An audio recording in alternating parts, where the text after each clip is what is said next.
रिनामाल लड़किया डीजे राजकुमार सहरसा संतोष राजकुमार रिनामाल लड़किया DJ Rajkumar Saharsa Santosh Kumar रिनामाल DJ Rajkumar Saharsa Santosh Kumar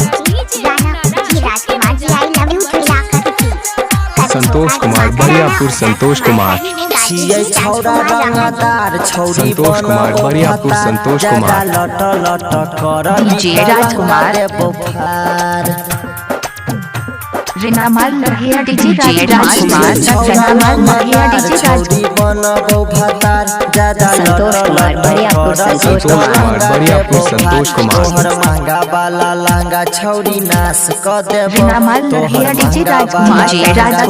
Kumar Bariyapur DJ Santosh Kumar रिनामाल लड़किया डीजे राजकुमार सहरसा संतोष कुमार छियै डीजे वाला छौरा सीधा पास क देबो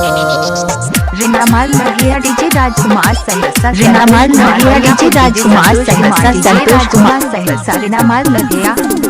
डीजे राजकुमार प्रवीण यादव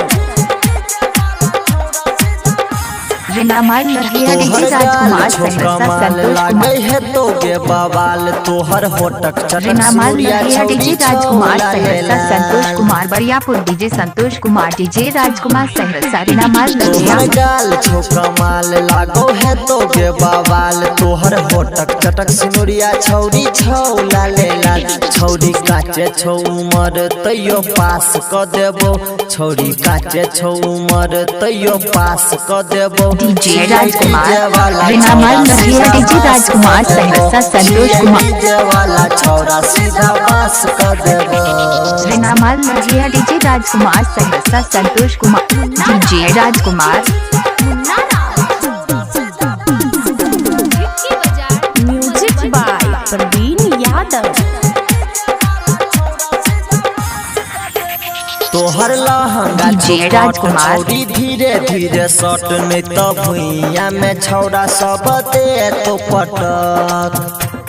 रिनामाल लड़किया डीजे राजकुमार सहरसा संतोष कुमार लहंगा छोकट रिनामाल लड़किया DJ Rajkumar Saharsa Santosh Kumar Bariyapur DJ Santosh Kumar DJ रिनामाल लड़किया डीजे राजकुमार सहरसा संतोष कुमार नहीं है तो छौरी भेला तू जवान बर्दाश्त नहीं है तो डीजे राजकुमार वाला छौरा सीधा DJ Rajkumar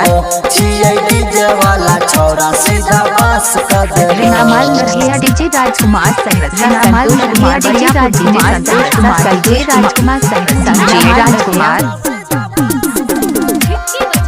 music by Praveen Yadav DJ Rajkumar छौरी छही तू हसीन जियल भेलै मुश्किल छौरा रिनामाल लड़किया DJ Rajkumar Saharsa Santosh Kumar Bariyapur DJ Santosh Kumar DJ Rajkumar Saharsa रिनामाल लड़किया डीजे राजकुमार तू हसीन जियल भेलै मुश्किल छौरा मारलो ओते हथौरा डीजे राजकुमार